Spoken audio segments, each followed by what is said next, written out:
अभी आप देख रहे हैं तेलंगाना समाचार। టీచర్ల చేతుల్లోనే తెలంగాణ భవిష్యత్తు గవర్నమెంట్ స్కూల్ అంటే గర్వపడేలా పనిచేయాలి. ఉపాధ్యాయులతో ఆత్మీయ సమ్మేళనంలో ముఖ్యమంత్రి రేవంత్ రెడ్డి. తెలంగాణ భవిష్యత్తు ప్రభుత్వ టీచర్ చేతుల్లోనే ఉందని ముఖ్యమంత్రి రేవంత్ రెడ్డి గారు అన్నారు.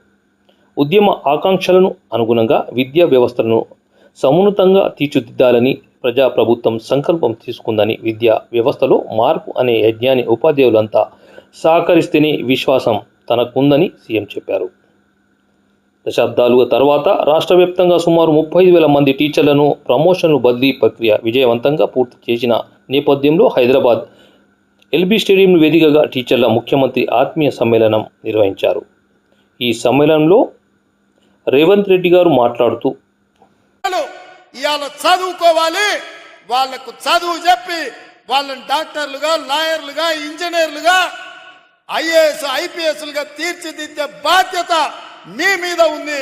అందుకే ఈ తెలంగాణ భవిష్యత్తు మా చేతుల్లో కాదు, మీ చేతుల్లో ఉందని చెప్పడానికే నేను ఇవాళ ఈ సమావేశానికి ఏర్పాటు చేసిన. బడ్జెట్ కు సంబంధించి విద్యకు ప్రాధాన్యత ఉండాలి అని చెప్పి 7.3% ఈసారి విద్యకు 21,000 కోట్ల పైగా ఈరోజు విద్యకు నిధులు కేటాయించడం జరిగింది. కొన్ని వాస్తవాలను కూడా ఈరోజు మనం మాట్లాడుకోవాలి. తెలంగాణ రాష్ట్రంలో 40,000 పైచిలకు పాఠశాలలుంటే ప్రభుత్వ ఆధీనంలో 30,000 పాఠశాలలు ప్రభుత్వ ఆధీనంలో ఉన్నాయి. 30,000 పాఠశాలలో 26 లక్షల మంది విద్యార్థులు ఉన్నారు.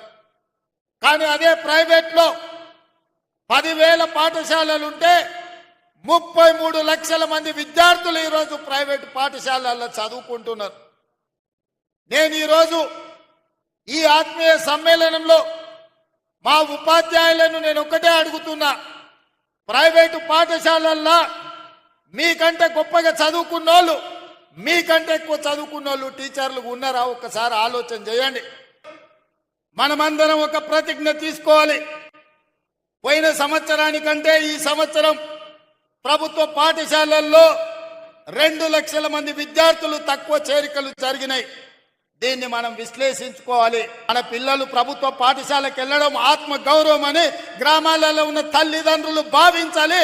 అందుకే అమ్మ ఆదర్శ పాఠశాలని సెల్ఫ్ హెల్ప్ గ్రూపులకు పూర్తి బాధ్యత అందించి మన పాఠశాలలు మొదటి రోజే దాదాపుగా 26 లక్షల మంది విద్యార్థులకు మొదటి రోజే వాళ్ళ పాఠ్య పుస్తకాలతో పాటు వాళ్లకు డ్రెస్సులు ఇచ్చే ప్రయత్నం చేసినాం.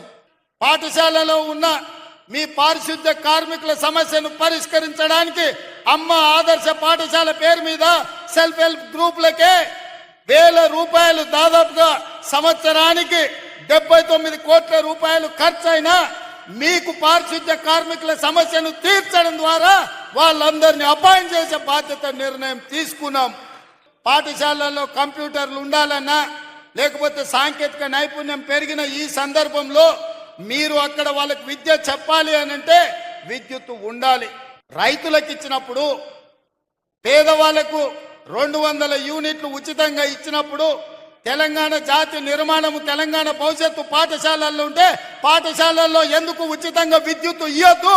తెలంగాణ రాష్ట్రంలో ఉన్న 30,000 పాఠశాలల్లో ఉచితంగా విద్యుత్తు ఇవ్వండి. ఆ భారాన్ని రాష్ట్ర ప్రభుత్వమే తీసుకుంటుంది. రేపటి తెలంగాణ భవిష్యత్తు మీ చేతుల్లో ఉంది. తులసివనం లాంటి తెలంగాణలో గంజాయి మొక్కల్ని పీకాల్సిన బాధ్యత మీ మీద కూడా ఉన్నది. ఇవాళ విద్యార్థులు బానిసలు కాకుండా చూడవలసిన బాధ్యత మన మీద ఉన్నది. అందుకే ఈరోజు ఒక పక్కన స్పోర్ట్స్ని ఎంకరేజ్ చేస్తూ, ఒక పక్కన డ్రగ్స్, గంజాయి లాంటి వ్యసనాల నుంచి విద్యార్థులను బయటికి తీసుకొస్తూ వాళ్ళకు ఒక మంచి భవిష్యత్తు ఉండాలి అనంటే మనం బాధ్యతాయుతంగా వ్యవహరించాలి. మన ప్రభుత్వ పాఠశాలల్ని మెరుగుపరచుకోవాల్సిన అవసరం మన మీద ఉన్నది.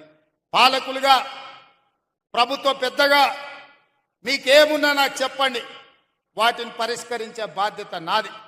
మీరు బాధ్యత తీసుకోండి. పేదవాళ్ళ పిల్లలకు చదువులు చెప్పనికి మీరు నేర్పించిన విద్యనే రేపు ఈ తెలంగాణ భవిష్యత్తుకు పునాదిగా మారుతుంది.